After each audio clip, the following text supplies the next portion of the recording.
I love the idea of a road trip. You can go wherever you want and whenever you want.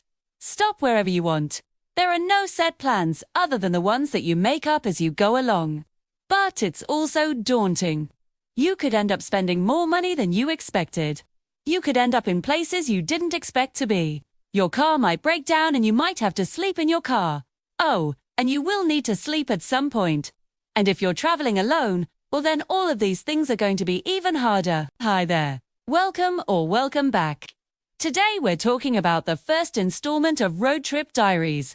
If you haven't seen this before, this is where I share my travel experiences from when I took a year off to travel the world. So for this video, I was thinking I would share what you can expect when taking a road trip. I've done several road trips, both here in the US and internationally. And they are a great way to see the country and explore new areas. So let's talk about it. Trip. When you take a road trip, you can stop wherever you want, whenever you want. This one is kind of obvious, but this is probably the no. One reason to do a road trip. The freedom to stop wherever you want is so comforting and exciting at the same time. Like you can choose to spend an hour, 2 hours, 5 hours in a place, or drive straight through. It's totally up to you. There are no set plans, no guides, no tour leaders.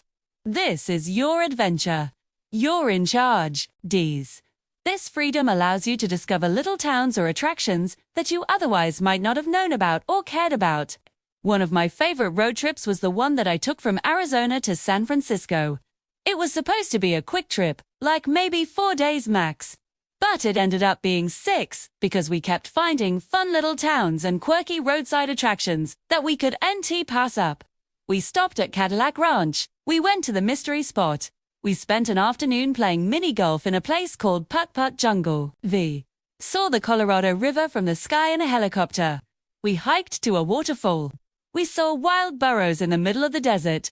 We stayed at the Grand Canyon. We relaxed on the beach in San Diego.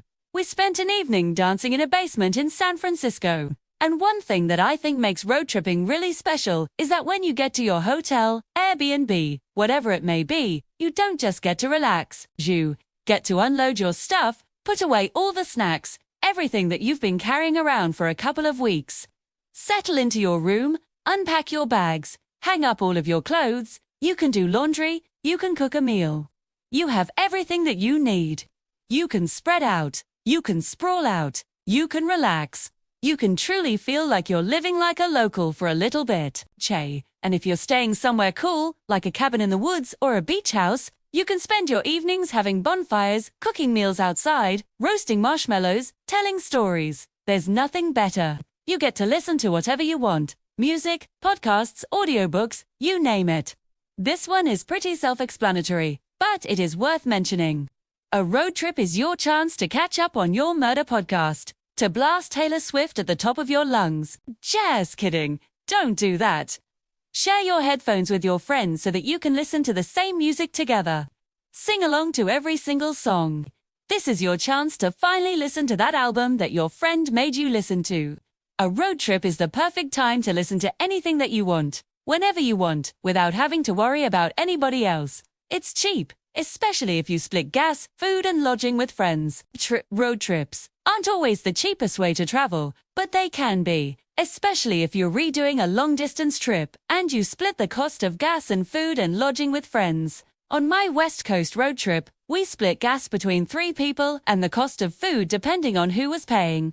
That trip was almost completely paid for by my friend and I. And the only reason it cost us so little was because we split everything. 3 people is ideal for a road trip. Because then you can have someone driving, someone navigating, and someone sleeping. But you can do it with more people. You just might need 2 cars. Also, if you camp, then that will save you a ton of money too. If you're on a budget, you can easily spend a couple $100s for a flight ticket from New York to LA. But if you were to drive from New York to LA, including gas and food, it would cost you less than half that price per person if you split it between 3 people. Plus, flights don't come with snacks. You can bring whatever you want. When you fly, you have to pay for a carry-on bag and a personal item, and then you have to check a bag if you have one, and sometimes those bags get lost. When you're on a road trip, you can bring anything you want, and as much of it as you want. If you want to bring a cooler full of snacks and drinks, you can do that. If you want to bring a pillow and a blanket and 12 stuffed animals, you can do that too. There's no weight limits, no size limits, no restrictions. You're driving a car, not flying one. So bring whatever you want. You don't have to deal with TSA. This one is nice. If you like making videos and taking photos, a road trip is a great opportunity to get footage and photos that you can use for future videos and pictures. You can stop at random places and take cute pictures. You can document all of the different foods that you try. You can film your friends being silly. You can take time-lapse videos of the beautiful scenery that you're driving through. You can take drone footage. You can document the entire trip. I'm not saying that you should, but you can if you want to. You can make videos and take photos on any type of trip. But when you're on a road trip, you don't have to worry about tourist season, crowds, getting the shot that you want, because you can just go to the spot that you want to go to whenever you want to go to it. And if you're a photographer or videographer, you can go to places that you would be able to go to if you were flying, because you don't have to worry about how you get into these places. You can literally just drive to them. This is my favorite part of any road trip: exploring new towns, quirky roadside attractions, hiking trails, beaches, forests, mountains, lakes, rivers, diners, cafes, ice cream shops, souvenir stores, bookshops, flea markets, antique stores, local festivals, concerts, street fairs, If you're exploring a new town, you're guaranteed to find something new and interesting to you. And speaking of finding something new and interesting, I have a whole video about quirky roadside attractions that you should watch after this one. Food. Oh my gosh. Food. When you're on a road trip, you can eat whatever you want, whenever you want. You're not restricted to eating at the airport, which means you're not restricted to fast food and overpriced snacks. You can stop whenever you're hungry and get whatever you want.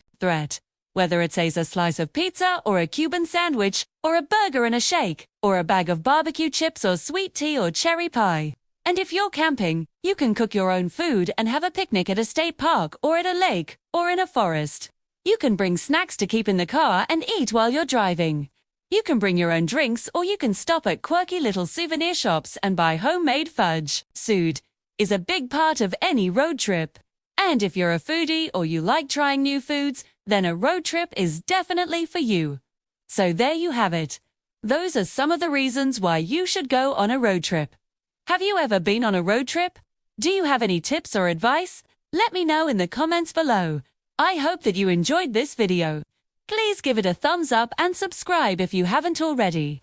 Click the video on screen now for some more travel tips, and I will see you in my next video. Bye!